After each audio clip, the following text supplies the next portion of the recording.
Hi everyone, welcome to back with classes. Dear, हम लोग some basic concept of chemistry देख रहे थे, जिसका फर्स्ट पार्ट हमने देख चुका। आज हमारा सेकेंड पार्ट होने वाला है, ठीक है ना। तो यदि आप लोग को वीडियो सच में अच्छी लग रही हूँ डियर, आपके लिए हेल्पफुल है, तो लाइक कीजिएगा, कमेंट कीजिएगा और शेयर जरूर कीजिएगा। ये सभी एंट्रेंस एग्जाम के लिए इंपॉर्टेंट रहने वाले हैं। साथ में नीट का जो प्रिपरेशन कर रहे हैं उनके लिए ऑडियो बुक रिकॉर्डिंग जो है डियर बहुत ही हेल्पफुल होने वाला है, क्योंकि बायोलॉजी और केमिस्ट्री में यदि आप एक बार सुनते हैं और रिवीजन तो आपका पहले ही से ही रहता है, और सुनने के बाद भी आपको समझ में आएंगे कि कहाँ पे क्वेश्चन बन रहे हैं, ठीक है। तो जरूर से आप लोग के लिए यदि अच्छे लग रहे हैं या फिर आप लोग के लिए हेल्पफुल हो रहा है, तो जरूर से आप लोग शेयर करेंगे डियर। थोड़ा सपोर्ट कीजिएगा, आप लोग शेयर कीजिएगा, ताकि आप लोग को डेली बेसिस पे वीडियो मिलते रहे, ठीक है। तो आइए हम स्टार्ट करते हैं। देखिए, हम लोग यहाँ तक कंप्लीट कर चुके थे। आज जो हम लोग को पढ़ना है द्रव का वर्गीकरण, ठीक है। द्रव का वर्गीकरण कक्षा 9 के पार्ट 2 में आप जान चुके हैं कि स्थूल या बड़े स्तर पर द्रव को मिश्रण और शुद्ध पदार्थ के रूप में क्या किया जाता है, वर्गीकृत किया जा सकता है। और आगे 1.2 के अनुसार उप विभाजित किया जा सकता है, जो कि यहाँ पे देखिएगा। पहला आपका द्रव है डियर, जिसको दो भागों में बांटा है। एक आपका मिश्रण में, एक आपका शुद्ध पदार्थ में। मिश्रण को भी दो भागों में बांटा, एक समांगी मिश्रण, एक विषमांगी मिश्रण। और शुद्ध पदार्थ को भी तत्व और यौगिक दो दो भागों में बांटा है, ठीक है। तो यहाँ पे देखिएगा डियर, जब किसी पदार्थ के सभी संगठक कण रासायनिक रूप से समान होते हैं तो इसे शुद्ध पदार्थ कहते हैं। देखिए, मिश्रण में विभिन्न प्रकार के कण होते हैं। शुद्ध पदार्थ जिनसे मिश्रण बनता है मिश्रण के घटक कहलाते हैं। किसी मिश्रण में दो या अधिक पदार्थों के कण किसी भी अनुपात में उपस्थित हो सकते हैं। आपके आसपास उपस्थित अधिकांश पदार्थ मिश्रण है। उदाहरण के लिए जल में चीनी का विलयन, हवा, चाय आदि सभी मिश्रण होते हैं। कोई मिश्रण समांगी या विषमांगी हो सकता है कि किसी समांगी मिश्रण में घटक एक दूसरे से पूर्णतया मिश्रित होते हैं। इसका अर्थ है कि मिश्रण में घटकों के कण संपूर्ण मिश्रण में एक समान रूप से बिखरे रहते हैं। और पूरे मिश्रण को क्या कहा, हवा समांगी मिश्रण के उदाहरण है। पूरे मिश्रण का संगठन एक समान होता है। जल में चीनी का विलयन और हवा, ठीक है ना, समांगी मिश्रण के उदाहरण है दोनों। इसके विपरीत विषमांगी मिश्रण का संगठन पूरे मिश्रण में एक समान नहीं होता है। कभी कभी तो विभिन्न घटकों को अलग अलग देखा जा सकता है। उदाहरण के लिए चीनी और नमक तथा दाल के दानों और गंदगी प्राय छोटे कंकड़ के कणों के मिश्रण विषमांगी मिश्रण है, ठीक है ना। बहुत इंपॉर्टेंट रहा डियर। विषमांगी मिश्रण यदि पूछता है तो चीनी, नमक और दाल के दानों जो यार गंदगी जो होते हैं, प्राय छोटे जो कंकड़ दिखते हैं, सोने होते जो कणों के मिश्रण यानी कि विषमांगी मिश्रण होता है। आप अपने दैनिक जीवन में प्रयुक्त ऐसे मिश्रणों के कई अन्य उदाहरण के बारे में सोच सकते हैं। यहाँ पे देखिएगा, यह बताना उचित होगा कि किसी मिश्रण के घटकों को हाथ से बिनने, देखिएगा ये यहाँ पे बहुत इंपॉर्टेंट चीजें दिया जाता है। हाथ से बिनने, छानने, क्रिस्टलन और आसमान, ठीक है ना, आसमान आदि भौतिक विधियों के उपयोग द्वारा अलग किया जा सकता है, ठीक है। देखिएगा, शुद्ध पदार्थों के अभिलक्षण मिश्रणों से भिन्न होते हैं। शुद्ध पदार्थों के कण का संगठन निश्चित होता है। क्या होता है, शुद्ध पदार्थों का कणों का संगठन बिल्कुल निश्चित होता है। अब मिश्रणों में दो या दो से अधिक शुद्ध पदार्थ घटक हो सकते हैं। मिश्रण में दो या दो से अधिक शुद्ध पदार्थ का घटक हो सकते हैं, जो किसी भी अनुपात में उपस्थित हो सकते हैं। किसी भी अनुपात में क्या रहेगा, प्रेजेंट रहेगा, और ठीक है। और उनका संगठन भिन्न हो सकता है। उनका जो संगठन होगा, जो ऑर्गेनाइजेशन होगा, वो क्या होगा, उनका भिन्न होगा, अलग अलग होगा। जैसे आपका देखिएगा डियर, यहाँ पे एग्जाम्पल दिया है आपका, तांबा, चांदी, सोना, जल, ग्लूकोज आदि शुद्ध पदार्थों के कुछ उदाहरण हैं। बहुत इंपॉर्टेंट रहा आपके लिए, ठीक है। यदि इसकी पीडीएफ चाहिए आप लोग को, तो आप लोग टेलीग्राम चैनल पे ज्वाइन कर लीजिएगा, ठीक है। व्हाट्सएप भी दिया हुआ है आपका, फेसबुक का जो आपकी लिंक है वो भी दिया गया है डियर, एंड आपका इंस्टाग्राम का लिंक है, सब कुछ दिया हुआ है। सबको फॉलो कर लीजिए, लाइक कर लीजिए और लिंक पे ज्वाइन कर लीजिए। कुछ ना कुछ हर एक जगह डाला जाएगा। नेक्स्ट अब देखिएगा, ग्लूकोज में कार्बन, हाइड्रोजन और ऑक्सीजन एक निश्चित अनुपात में होते हैं, और इसके सभी कणों का संगठन एक जैसा होता है, ठीक है ना। एक जैसा क्या होता है, ओके। अतः अन्य शुद्ध पदार्थों की तरह ग्लूकोज का निश्चित संगठन होता है। ग्लूकोज का क्या होता है, निश्चित संगठन होता है। इसके अतिरिक्त ग्लूकोज के संगठनों यानी कार्बन, हाइड्रोजन और ऑक्सीजन को आपका सामान्य भौतिक विधियों से अलग नहीं किया जा सकता है, ठीक है। दूसरा, शुद्ध पदार्थ के बारे में यहाँ पे बताया गया है। क्या बताया है, शुद्ध पदार्थ, ठीक है। शुद्ध पदार्थों को पुनः तत्वों तथा यौगिकों में वर्गीकृत किया जा सकता है। किसमें किसमें? तत्वों या यौगिक में वर्गीकृत बांटा जा सकता है। इनमें एक ही प्रकार के कण होते हैं। ये कण परमाणु या अणु हो सकते हैं। आप अपनी पिछली कक्षाओं से परमाणु और अणुओं से परिचित होंगे, लेकिन आप उनके बारे में एकक एकक दो में विस्तार से पढ़े होंगे, ठीक है ना। एकक दो में विस्तार से पढ़े होंगे। सोडियम, हाइड्रोजन, ऑक्सीजन, तांबा, चांदी आदि तत्वों के कुछ उदाहरण हैं, ठीक है। एक ही देखिएगा, इन सब में एक ही प्रकार के परमाणु होते हैं, परंतु विभिन्न तत्वों के परमाणु एक दूसरे से क्या होते हैं? भिन्न होते हैं। क्या होते हैं? भिन्न होते हैं, ठीक है डियर। यहाँ पे देखिएगा, सोडियम अथवा तांबे जैसे कुछ तत्वों में एकल परमाणु घटक कणों के रूप में उपस्थित होते हैं, जबकि कुछ अन्य तत्वों के घटक अणु होते हैं जो दो या अधिक परमाणुओं के संयोजन से बनते हैं। अतः हाइड्रोजन, नाइट्रोजन तथा ऑक्सीजन गैसों में इन तत्वों के अणु उपस्थित होते हैं, जो क्रमशः इनके दो दो परमाणुओं के संयोजन से बनते हैं। चित्र 1.3 में दिखाया गया है विभिन्न तत्वों के परमाणु, जो कि आपका यहाँ पे दिया देखिएगा। सबका यहाँ पे लिखा हुआ है कौन कौन से हैं आपका तत्व। और आपका देखिए, हाइड्रोजन का एक परमाणु, फिर हाइड्रोजन का अन्य परमाणु, और हाइड्रोजन का एक अणु, ठीक है ना, सब दिया गया है। फिर नीचे जैसे जाता है, ऑक्सीजन का एक परमाणु, फिर ऑक्सीजन का अन्य परमाणु और ऑक्सीजन का एक अणु, ठीक है। परमाणु और अणुओं का निरूपण किया गया है, ठीक है ना। ये आपका डायग्राम में दिखाया गया है। जब भिन्न तत्वों के दो या दो से अधिक परमाणु एक निश्चित अनुपात में संयोजित होते हैं, तब यौगिक का एक अणु प्राप्त होता है। क्या होता है? यौगिक का एक अणु प्राप्त होता है। बहुत इंपॉर्टेंट चीजें रखा। किसी यौगिक के घटकों को भौतिक विधियों द्वारा सरल पदार्थों में पृथक नहीं किया जा सकता है। क्या बताया? किसी भी यौगिक के घटकों को भौतिक विधियों द्वारा क्या पृथक नहीं किया जा सकता, अलग नहीं किया जा सकता है। उन्हें पृथक करने के लिए रासायनिक विधियों का प्रयोग करना पड़ता है। क्या करना पड़ता है? किसका विधि का प्रयोग? रासायनिक विधि का प्रयोग करना पड़ता है। जैसे यहाँ पे देखिएगा, ये जल, अमोनिया, कार्बन डाइऑक्साइड, चीनी आदि यौगिकों के कुछ उदाहरण है, ठीक है। यौगिक का उदाहरण क्या क्या है?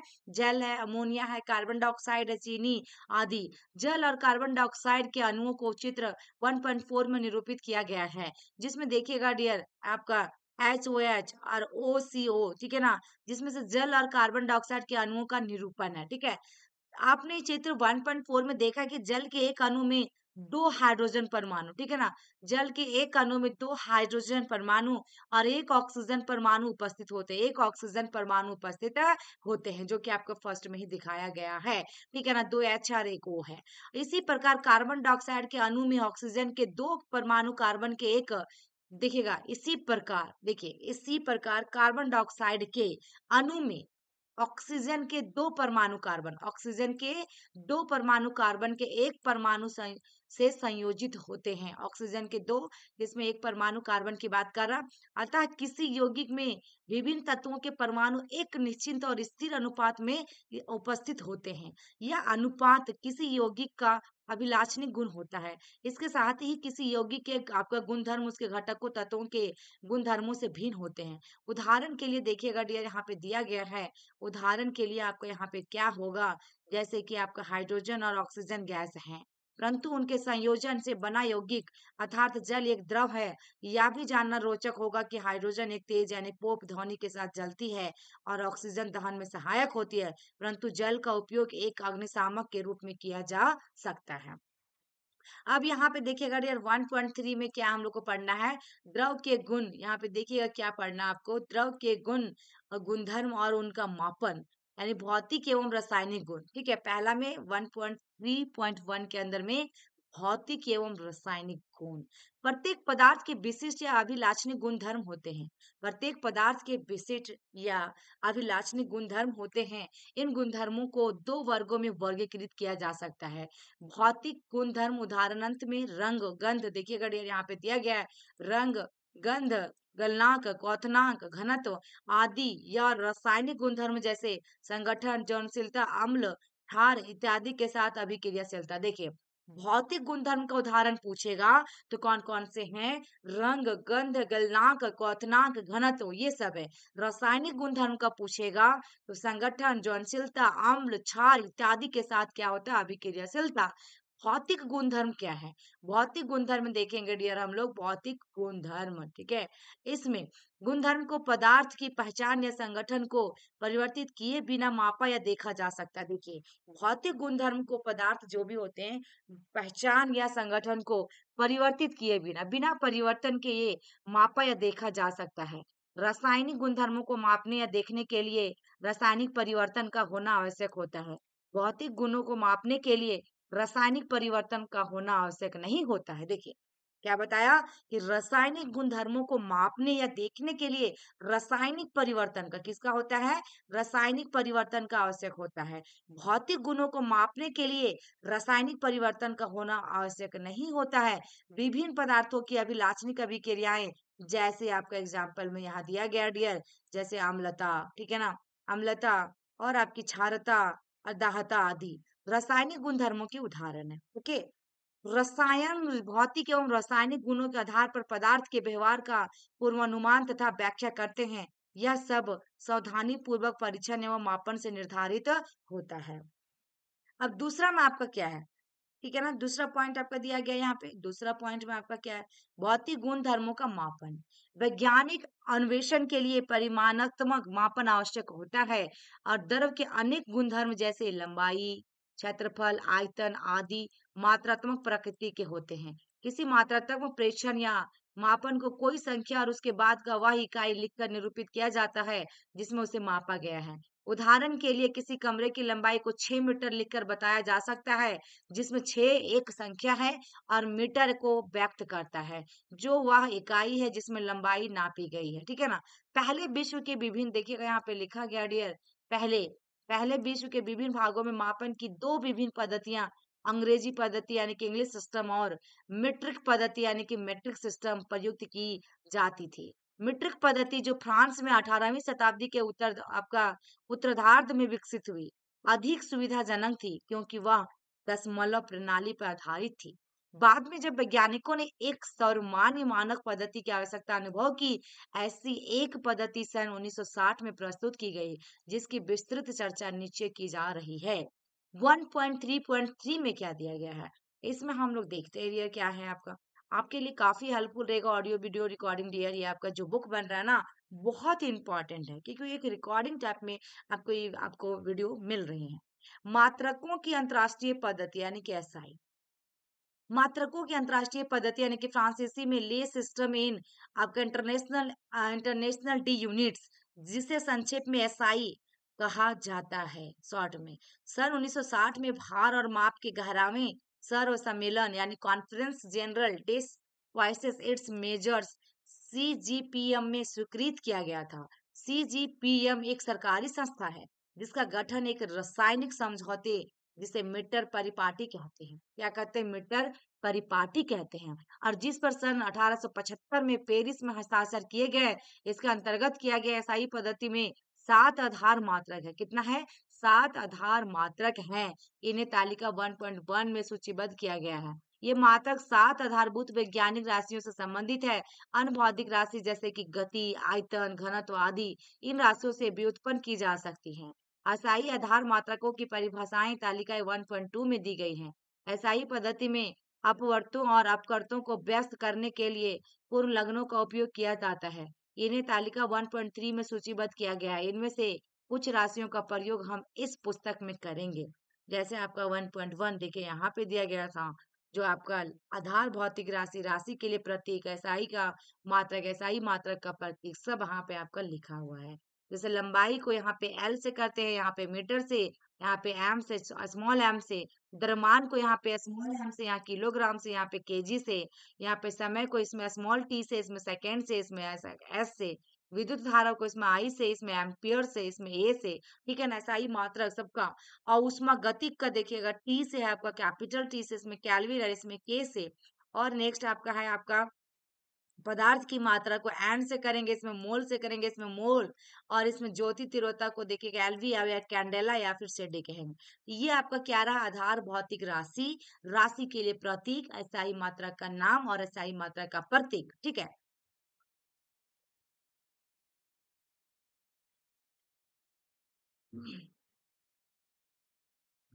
नेक्स्ट हमारा 1.3.4 द्रव्यमान और भार। किसी पदार्थ का द्रव्यमान उसमें उपस्थित द्रव की मात्रा है। क्या है? किसी पदार्थ का द्रव्यमान उसमें उपस्थित द्रव की मात्रा है, जबकि किसी वस्तु का भार उस पर लगने वाला गुरुत्व बल है। किसी पदार्थ का द्रव्यमान स्थिर होता है, परंतु उसका भार आपका गुरुत्व में परिवर्तन के कारण एक स्थान से दूसरे स्थान पर अलग अलग हो सकता है। आपको इन दोनों शब्दों के प्रयोग पर विशेष ध्यान रखना चाहिए। प्रयोगशाला में किसी पदार्थ के द्रव्यमान के अधिक अथाथर्पक मापन के लिए आपका वैश्लेषिक तुला यानी कि 1.5 का उपयोग किया जाता है। जैसे आप 1.5 यहाँ पे देख पा रहे होंगे, देखिए एक बनाया गया है। राइडर वाहक, फिर राइडर वाहक कुंडी, फिर आपका देखिए संकेतक और स्केल, फिर दंड आपका निरुमतक, पैन निरुमकित, संतुलन पैंच पैन, फिर आपका दंड। जैसे तालिका 1.1 में दिया गया है, द्रव्यमान का SI मात्रक किलोग्राम है, परंतु प्रयोगशाला में इसके छोटे मात्रक ग्राम यानी कि 1 किलोग्राम इज इक्वल टू 1000 ग्राम का प्रयोग किया जाता है, क्योंकि रासायनिक अभिक्रियाओं में रासायनिक पदार्थों की थोड़ी मात्रा का ही उपयोग किया जाता है। ठीक है। 1.3.5 में आयतन है। क्या इसमें दिया गया है? दूसरा कलर ले लेते हैं। किसी पदार्थ द्वारा घेरे हुए स्थान को आयतन कहते हैं। किसी पदार्थ द्वारा घेरे हुए स्थान को आयतन कहते हैं। आयतन के मात्रक लंबाई के होते हैं, ठीक है ना? लंबाई। अतः SI पद्धति में आयतन की मात्रा क्या होगा? मीटर क्यूब, यहाँ पे देखिएगा मीटर क्यूब लंबाई क्यूब होता है, परंतु रासायनिक प्रयोग आपका प्रयोगशालाओं में इतने अधिक आयतनों का उपयोग नहीं किया जाता है। रासायनिक जो प्रयोगशाला होता है उसमें इतना अधिक आयतन का उपयोग नहीं किया जाता है। अतः आयतन के आमतौर पर सेंटीमीटर क्यूब तथा आपका क्यूब के मात्रकों में व्यक्त किया जाता है। द्रव के आयतन को मापने के लिए प्रायः लीटर मात्रक का उपयोग किया जाता है, जो SI मात्रक नहीं है। द्रव के आयतन आयतन को मापने के लिए प्रायः लीटर का उपयोग किया जाता है, लीटर मात्रक का, जो आपका SI मात्रक नहीं है। 1 litre is equal to 1000 millilitre अथवा 1000 centimetre cube is equal to 1 decimetre cube होगा। 1.6 में आपका जो दिया गया है, देखिएगा ये आपको यहाँ पे दिया गया है, आयतन को व्यक्त करने के लिए विभिन्न मात्रक। ठीक है। क्या आप इन संबंधों को आसानी से देख सकते हैं? प्रयोगशाला में द्रवों को विलयनों के आयतन को मापने के लिए अनस्किंत सिलेंडर, ब्यूरेट, पीपेट आदि का उपयोग किया जाता है। फिर आयतन मापी फ्लास्क का उपयोग ज्ञात आयतन का विलयन बनाने के लिए किया जाता है। मापन के इन उपकरणों यानी 1.7 में दिखाया गया है। घनत्व की बात करेंगे 1.3.6 में। उपरोक्त वर्णित दोनों गुणों पर निम्न रूप से संबंधित है, जैसे कि घनत्व इज इक्वल टू द्रव्यमान बाय आयतन होता है। किसी पदार्थ का घनत्व उसके प्रति इकाई का आयतन द्रव्यमान होता है। किसी पदार्थ का घनत्व उसके प्रति इकाई आयतन क्या होता है? आपका का द्रव्यमान होता है। ठीक है। और यहाँ अतः घनत्व के SI मात्रक इस प्रकार प्राप्त किए जा सकते हैं, जैसे घनत्व का SI मात्रक इज इक्वल टू द्रव्यमान का SI मात्रक बटा आयतन का SI मात्रक, जो आपका क्या होता है? kg बाय मीटर क्यूब या kg मीटर माइनस क्यू। ठीक है। यह मात्रक बहुत बड़ा है। आपका रसायन गण प्राय घनत्व को देखिएगा ग्राम सेंटीमीटर क्यूब में व्यक्त करते हैं, जहां द्रव्यमान को ग्राम में और आयतन को सेंटीमीटर क्यूब में व्यक्त किया जा सकता है। किसी पदार्थ का घनत्व यह बताता है कि उसमें कण कितने पास पास व्यवस्थित हैं। यदि घनत्व अधिक है तो इसका अर्थ है कि पदार्थ के कण बहुत पास पास क्या है? व्यवस्थित है। ठीक है। आयतन मापने के विभिन्न उपकरण, ये चीज यहाँ पे दिया गया 10, 20, 30, 100 तक आपका मिलीलीटर है। 1 लीटर यहाँ पे दिया गया है। ये प्यूरेट की बात करा, पीपेट की बात करा, इसको हम लोग पीपेट कहते हैं। इससे हम लोग क्या करते हैं? हीमोग्लोबिन वगैरह में जांच करने में, ठीक है ना? पीपेट सभी चीज में काम आता है डियर। और आपके देखिएगा संकेत सिलेंडर, और आपका देखिएगा आयतन मापी फ्लास्क, सबको यहाँ डायग्राम दिया है। नेक्स्ट में आपका ताप। ताप को मापने के 3 सामान्य पैमाने हैं, डिग्री सेल्सियस, फ़ारेनहाइट और केल्विन। यह केल्विन SI मात्रक है। इस पैमानों पर आधारित ताप मापियों के चित्र 1.8 में दिखाया गया कि साधारणतः सेल्सियस पैमाने वाले ताप मापियों को 0 डिग्री से 100 डिग्री तक अंशांकित किया जाता है, जहां ये दोनों ताप क्रमशः जल के हिमांक और क्वथनांक है। ठीक है। जल के क्या है? हिमांक और क्वथनांक। फ़ारेनहाइट पैमानों को 32 फ़ारेनहाइट और 212 डिग्री फ़ारेनहाइट के मध्य व्यक्त किया जाता है। इन दोनों पैमानों पर ताप एक दूसरे से निम्नलिखित रूप से संबंधित है। फ़ारेनहाइट इज इक्वल टू 9/5 लिखिएगा सेल्सियस प्लस 32। केल्विन पैमाना सेल्सियस पैमाने से इस प्रकार संबंधित है, जैसे kelvin is equal two degree Celsius plus 273.15। देखिए ताप के भिन्न भिन्न पैमानों वाली तापमान। ये यहाँ पे दिया गया है। यदि आपका बात किया जाए यहाँ पे देखिए मानव शरीर का ताप 98.6 डिग्री फ़ारेनहाइट होता है नॉर्मल, और आपका सेल्सियस में 37 डिग्री सेल्सियस, कच्छ ताप में 70 डिग्री फ़ारेनहाइट, इसमें 25 डिग्री सेल्सियस होता है। जल का क्वथनांक यदि पूछता है सेल्सियस में और आपका फ़ारेनहाइट में, तो ये है आपका, अरे आपके केल्विन का हो जाएगा, ठीक है। और नेक्स्ट आपका क्या डियर, जल का हिमांक यदि पूछता है तो फ़ारेनहाइट में इतना होगा और इसमें सेल्सियस में 0 हो जाएगा और केल्विन में आपका इतना हो जाएगा। ये भी बहुत इंपॉर्टेंट है आपका, ठीक है।